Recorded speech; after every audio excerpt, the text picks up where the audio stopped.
Hi, I'm Jeff Marsacci, the Plain English Attorney, and you're at the #1 place to get simple answers to complex questions. We cover topics for attorneys, financial advisors, and the general public around estate and Medicaid planning, as well as some best practices for professionals. Our mission is to dispel myths, provide you some peace of mind, and hopefully have some fun along the way. Hi, this is Jeff Marsacci, the Plain English Attorney, and this is actually a request video. I was asked by one of my fantastic colleagues, in fact, David Cole, the person who I work a lot on VA planning as well as Medicaid planning and other types of cases. I work on the legal and planning side. He works on the planning and benefit side, and together we end up kind of being a dynamic duo along with the other members of our respective coordinated team members. But he really wanted me to put together something that's pretty succinct, and this is the 8 planning steps that all seniors should take. So the first thing is you want to make sure that your estate documents are in place. And by estate documents, I'm not talking as broadly as estate planning, which also includes a lot of the other things we're going to mention.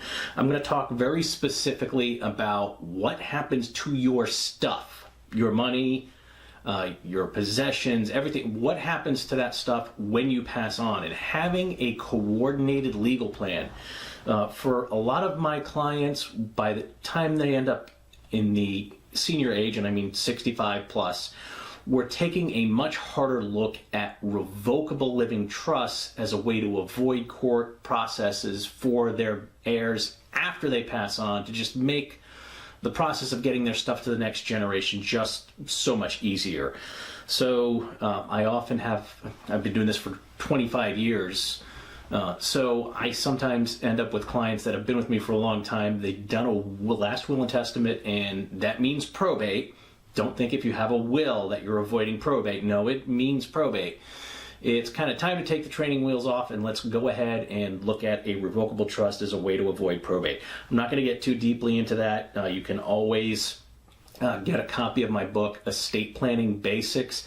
It's available on Amazon. If you're seeing this as a podcast, you're going to see links in the description to actually get a free digital version of that. So you can take a look at that. And if it's with David Cole, I'm sure he can get you a copy of that as well. Second thing, have your financial empowerment documents in place if you become incapacitated. Now, by that, I don't just mean a durable general power of attorney. That's a given. But you also should have something called a nomination of conservator, where you can name a conservator of your estate if it ever gets to a point where something's being contested and you need to go to court and have a guardian for you assigned because of incapacity. Now, the hope is that the durable general power of attorney just takes care of it. Now, I'm going to put in a word of caution because I've seen this happen way too much. In North Carolina, there's the short form power of attorney, and it's not labeled as the long form, but it's kind of the shorthand that attorneys use. The short form power of attorney is usually a 1 or at most 2-page document. I'm empowering my agent to do the following, and then it's like real estate transactions, and there's just a little line, and if they wanted to do real estate transactions, they go ahead and initial. I can tell you in anywhere from 40 to 80% of the time, that's not good enough to handle things like refinancing a mortgage. You're going to sell the house. Oh, well, we're not going to accept it because it doesn't specifically spell out exactly what you mean by real estate transactions. All that stuff's in the long form power of attorney. So if you end up having one of these small short form power of attorneys, it's just not going to be good enough. We were just recently working with a case where a young son, only like, again, relatively speaking young, 22, 23 years old, and his father's incapacitated, can't handle making decisions, and all he has is the short form power of attorney, and 2 out of the 3 banks where he has accounts are saying that's not good enough. So you need to have a good long form financial power of attorney in place. Third thing, having your healthcare documents in place. And that does include a healthcare power of attorney, but I'm also mentioning again the nomination of conservator of the person. So really this is 2 points, but it's 3 documents. In North Carolina, we're allowed to split up who would be the conservator or guardian of the estate, which means who's handling all your finances and all this other stuff, and then who's your conservator or guardian of the person. So who's making healthcare decisions, where would you live, and all these other things if you're incapacitated and can't make those decisions yourself. So you really should have all 3 of those documents in place. And the other healthcare related thing is you really should look at whether or not you want to have a living will. And the living will is that, well, there's just the joking way to say this. A lot of my clients call it the pull the plug document. If you get to the point where the doctors don't have anything else to recommend, there's nothing else they're going to try, they've determined you're terminal and incurable, you're in a persistent vegetative state, but hey, we can keep the body going on the machines and the nutrition and the hydration, keep our fingers crossed. The living will kicks in, and then you can say, here's what I want done. Now, number 4, fund your revocable living trust. Fund it. Now, what do we mean by that? Unfortunately, there are a lot of attorneys out there who do revocable living trusts, but they stop once the documents are in place, and they're not discussing with their clients, okay, in order for these assets to actually avoid probate, you need to have your account in the name of your trust. You need to have your real estate in the name of the trust. The reason the trust avoids probate is because technically these accounts, these assets are not in your name, they're in the name of the trust, so probate doesn't get to grab a hold of them and say, okay, you've got to fill out all of this paperwork and get all of these proofs and copies of canceled checks and all this stuff around it before we're going to legally release it to the beneficiaries.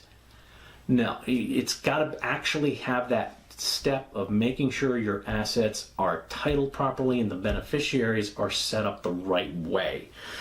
There is more about that that's in my book, Estate Planning Basics, and we've got a lot of other materials on that.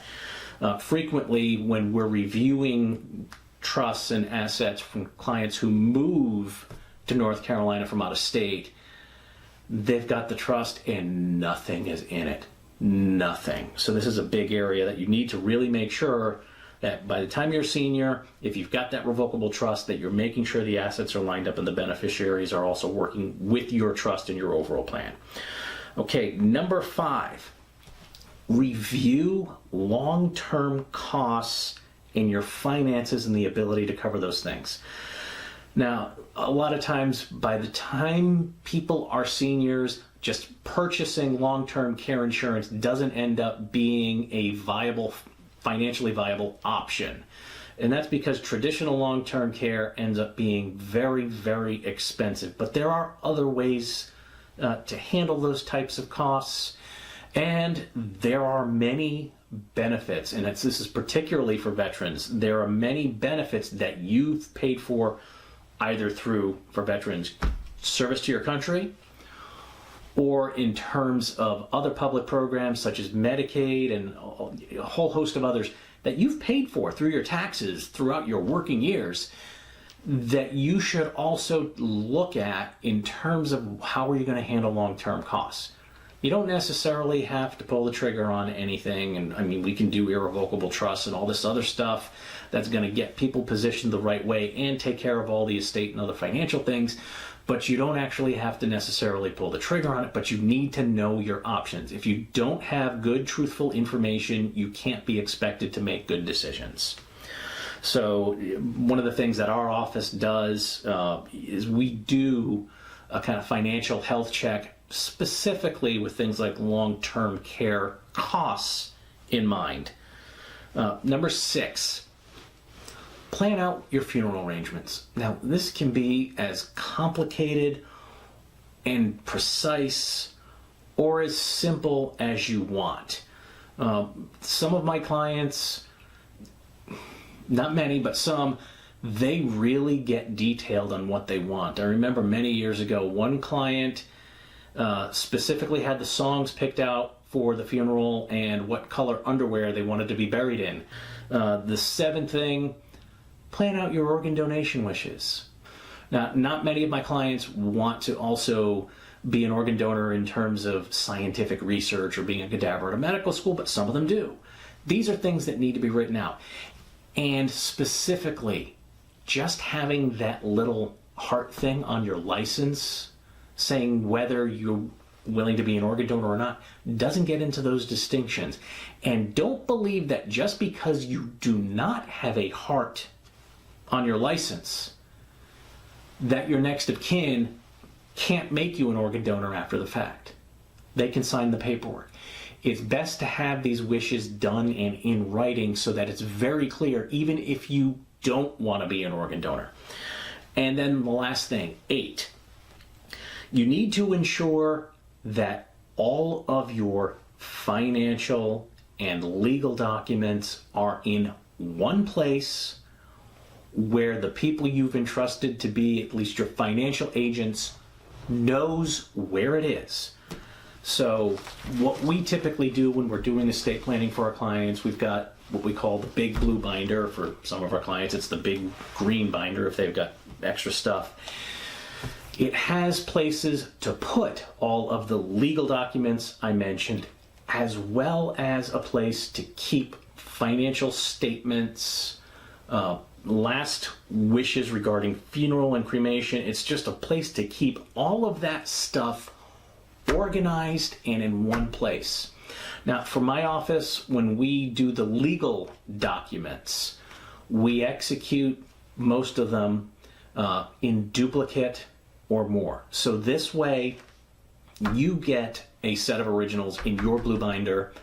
We keep a second set at our office. Now, your financial agent should know where are you keeping your big blue binder, and they need to have our office's information. I can't tell you over the years how many of our clients' children and other relatives have called saying, I know they did the legal documents with your office, but we can't find them. And after you're gone or after you become incapacitated, sometimes the originals are needed and copies just aren't good enough. So that's why we do those in at least duplicate. So this way, you've got your documents somewhere they know where to get them, and they also have our information just in case they can't find them. So those really are the 8 steps that all seniors should take and make sure that they've got this stuff lined up. I hope you found that information useful, and as always, stay safe, plan ahead, and enjoy life. We hope you found that information useful and easy to understand. To keep getting this great information, please like, subscribe, and turn on notifications. To get even more information more quickly, follow the links below to some of our free, no obligation programs.